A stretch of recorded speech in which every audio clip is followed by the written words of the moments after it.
I'm from California. I know about monsters. There is a man who is associated with monsters, famous monsters in particular.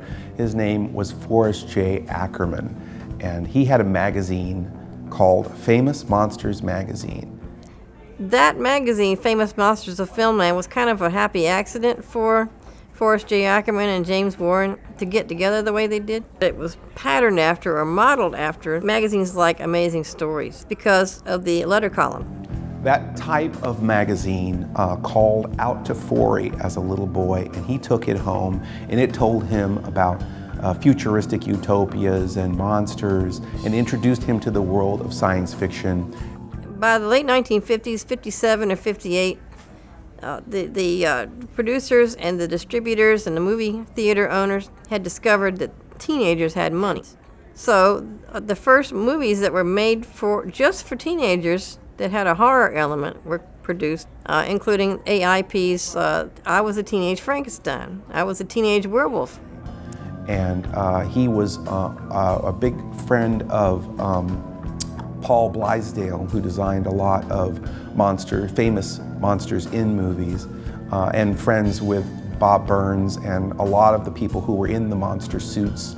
James Warren, who was at that time publishing a magazine called After Hours, which was, as Forry described it, a poor man's Playboy, was getting in trouble with his mom, and he almost got arrested on charges of indecent literature. Forry had been an agent for some of the writers who had written for After Hours. He had submitted some material that had to do with monster content, girls and monster movies, ugly monsters from some of those sleazy sci-fi flicks and beautiful girls that were menaced by them and so on.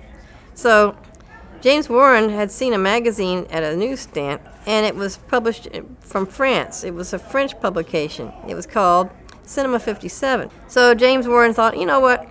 Hey, I wonder if this guy Forrest J Ackerman might be able to help me. So he called him on the phone, and Forrest Ackerman said, yeah. And he saw his collection, and he said, yeah, this is great. Let's do this magazine. And he became the editor of Famous Monsters. He had this kind of sort of inside almost like, society column sort of intimacy with all the directors and all the actors, and was fans and friends with Bela Lugosi and Boris Karloff, and got to know all the people who were in those wonderful movies. And there were these remarkable paintings of the monsters by Basil Gogos that appeared on the covers of Famous Monsters, and it made the monsters seem like they were so important. It was this lush oil painting of Dracula or Frankenstein, and it just made them seem like they were American heroes. It taught kids that monsters weren't made by mad scientists, they were made by special effects people. And it even involved the people who did the artwork, pre-production drawings, storyboards. So kids were learning a lot, and a lot of them decided they wanted to become movie makers because of the inspiration they got from reading Famous Monsters. Genuine fan enthusiasm, where they'd have a giant picture of a monster and say, gee whiz, look at that. And that would be all you'd know about that movie for years until you finally found it somewhere on the dial in the middle of the night on TV. And so Forry and James Warren continued that publication for 25 years. It folded on its 25th year of publication with no fanfare. And that was around 1982. 83.